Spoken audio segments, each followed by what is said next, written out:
Good morning, everyone. My name is Dustin. This is my partner, Lottie Cole. Today we're going to present to you, as Chris just mentioned, the power layout and circuiting, the power panel schedules, as well as the main panel schedule, some of the equipment cut sheets that we used, the mechanical equipment layout and circuiting, the mechanical schedule, as well as the project schedule. To get started, as far as the power layout goes, we had our service entrance conductors coming into the main panel, which is feeding power to the receptacle panel, which powers all the receptacles and technology receptacles in the building. This is a general layout of the 10,000 square foot commercial building as far as how we laid out all of our receptacles in the building, and some of the mechanical equipment, and all the exterior receptacles of the building. And some code requirements that we had to take into consideration to follow by the NEC code book was, according to Article 310.10a, all insulated conductors used in dry locations can be any type of conductors that are listed in the code. And we used type T HHN conductors to provide for all of the main receptacles and as well as technology receptacles. And then as for all of the exterior weatherproof receptacles mounted outside by all the exits and entrances of the doors, we have to take into consideration, according to 310.10c2, all insulated conductors in wet location need to be of the following, and we chose THHW for all those outdoor receptacles. I'm going to show you a couple different parts of the building. I'm not going to go through every single one, but I'll show you a couple of them here. Let's first start in the mechanical electrical room. In the mechanical electrical room, we have most of our mechanical equipment laid out in the building, as well as all of our panels on the right here. And I'm going to talk about the main panel and the receptacle panel a little bit here. Now let's shift over to the lunchroom. In the lunchroom, there's some code requirements that we had to also take into consideration according to the NEC. According to Article 210.8b, all sinks in indoor wet locations need to be GFCI protected, as well as for sinks, if you're within the sink here, as long as you're within, if you're within 6 feet, it needs to be GFCI protected. Going through some of the circuits that we hooked up in the lunchroom, circuit 1 down here is a dedicated circuit for the vending machine. Circuit 2 is a dedicated circuit for the refrigerator. Circuit 3 is a dedicated GFCI receptacle for the coffee pot that is also routed through the lighting control panel for controlling the time on that. Circuit 4 is a dedicated circuit, GFCI protected, for the microwave. Circuit 5, different receptacles in the lunchroom for any electronics you may want to hook up or other appliances. And then 2 others that are hooked up to that are 2 countertop GFCI receptacles for any appliances like a crock pot or a toaster. Circuit number 6 is a hardwired, connected, dedicated circuit for the dishwasher. And up in the upper left-hand corner here, 2 technology receptacles. For the one on the left here can be for any computers you may want to hook up. And then the one on the top here is mounted at 84 inches height for a TV. Moving into the conference room. 2 circuits that we have hooked up in the conference room here. One is our technology receptacles, one mounted on the left-hand side here for any computers or that you may want to hook up, and then this is a conference table here, and this junction box here is mounted underneath the conference table, providing a duplex outlet for other data equipment like computers or overhead monitors. And then our other circuit we have in here is just regular receptacles mounted one on each wall.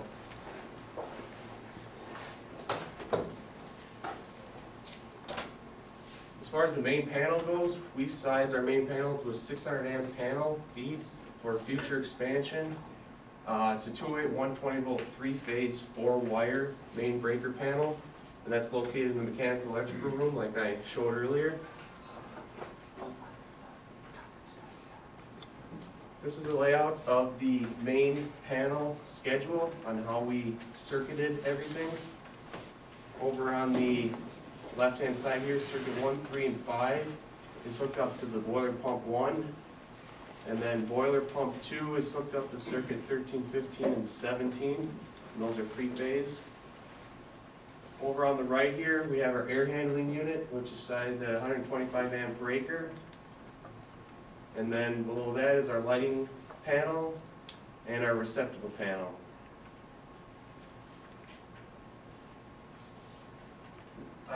As far as we sized our receptacle panel, we sized it as a 100 amp panel, 208 120 volt 3-phase 4-wire main lugs only, and that's located right next to the main panel.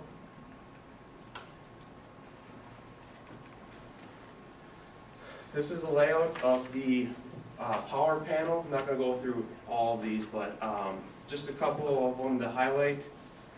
Top here, circuit 1 is the dedicated circuit for the vending machine in the lunchroom, like I talked about earlier. Circuit number 35 is a circuit for the gas boiler. Circuit 55 is a providing power to the bathrooms for the GFCI receptacles. Circuit number 24 and 26 is a 2-phase system for the file server AC in the file server room. And then circuit 60, we provided all of our outdoor weatherproof receptacles to be powered through circuit 60. And I'm going to turn it over to my partner Ladipo, who will be discussing the mechanical equipment layout and circuiting, the mechanical schedule, and the project schedule. Thank you, Dustin. My name is Ladipo Johnson.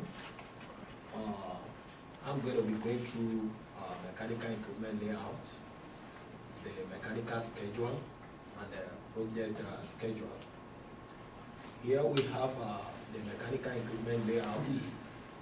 And majorly we have our mechanical equipments located in the mechanical rooms. As you can see over here, we have the fusion condensing unit outside the mechanical room.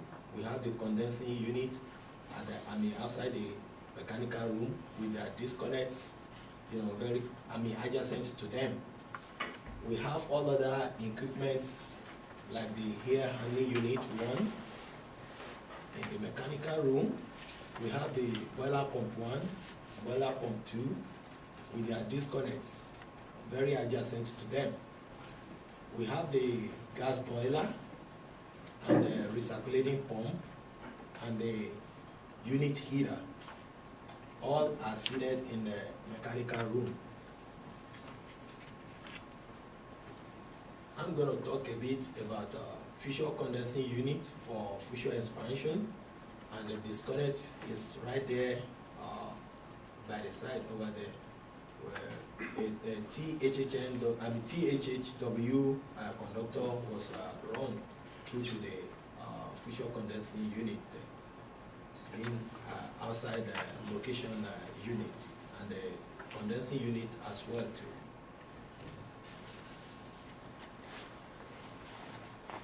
We have the generator seated outside here as a standby, as the first speaker has rightly said, the first team.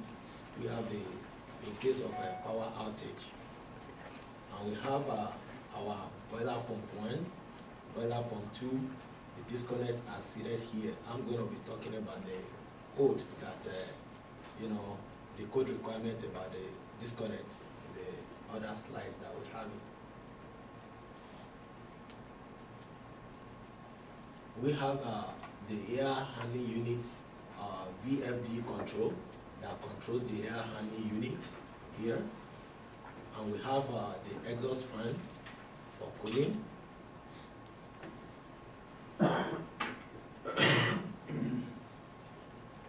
We have the gas boiler with a switch and a recirculating pump with a disconnect here adjacent to it. And the ATS is for the operation. For the change of operation if the utility is off. This is the mechanical schedule that we have. We have the air handling unit. The air handling unit is a 3-phase operated 208 volts with horsepower 15 horsepower and kVA 16.5, and the full load current is 46.2 with the disconnect by division 26, and then the size of the disconnect 60 amps.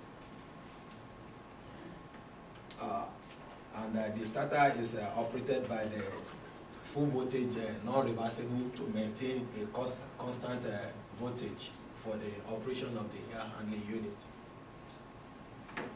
That's the starter type. And I have the condensing unit here, equally a 3-phase, 3-wire, and we have the kVA reading as 29.4 with the full load current of 81.6, and the disconnect is division 26, and the disconnect was, we sized the disconnect as 100 amps. And I want to talk about the recirculating pumps also.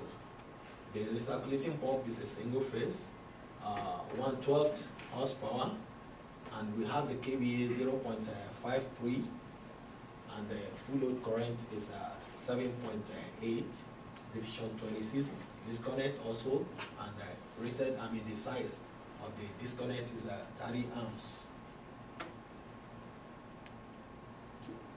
This is the conduit size that we use for the air handling unit, 3/4 EMT THHN number 6 AWG, and the panel name and the panel that controls it is the panel main panel, and the circuit numbers they are hooked up to number 2, 4, and 6, and the over-captation size is 125 amps. And majorly in this project, we made use of inverse type breakers throughout the project, and the code that we refer to there is table 430.52.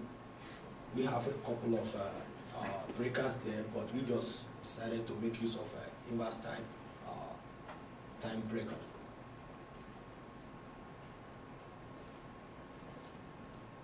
This is part of the schedules for other equipments. This is the control unit, cabinet unit. Number 2 is a single phase also with 1/4 horsepower, and the kVA 0.7, and the full load current 5.8. This is the project schedule. The project schedule is all about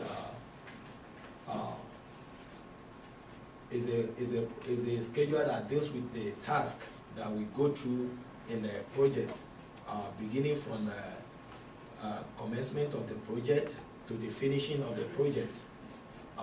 The commercial project, the date is going to start, which is Monday on 12th 5/11, that's December 5/11, and the finishing date is scheduled to be March 22, 2012.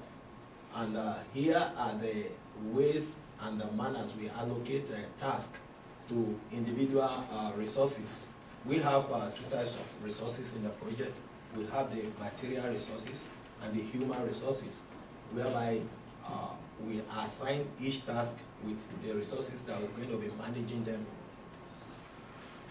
and the time allocated to each task also is equally provided by the project schedule. This is still part of the, we have the roughing here, the roughing inspection, the date, and the starting date and the finishing date, and the duration is going to take us to do that task. It's all in the schedule. These are the human resources assigned to individual tasks. The percentage is the percentage is always added up to be 100%. So this shows that myself will be taking up a 50% of the task, and my colleague will be taking up 50% of the task. And if you added them together, it's going to add up to be 100%. That's how each task is going to be, operated. These are the links for each task. We have this is a task, and it's being linked by this operation here to the next task. So if we finish this task, this link will take us to the next task here that we have here. So that's how it runs from the beginning of the project to the execution of the project down to the finishing of the project. And those are the individual other tasks that we go through in the course of this project until we get to the end of the project. That's just what we have for you this morning.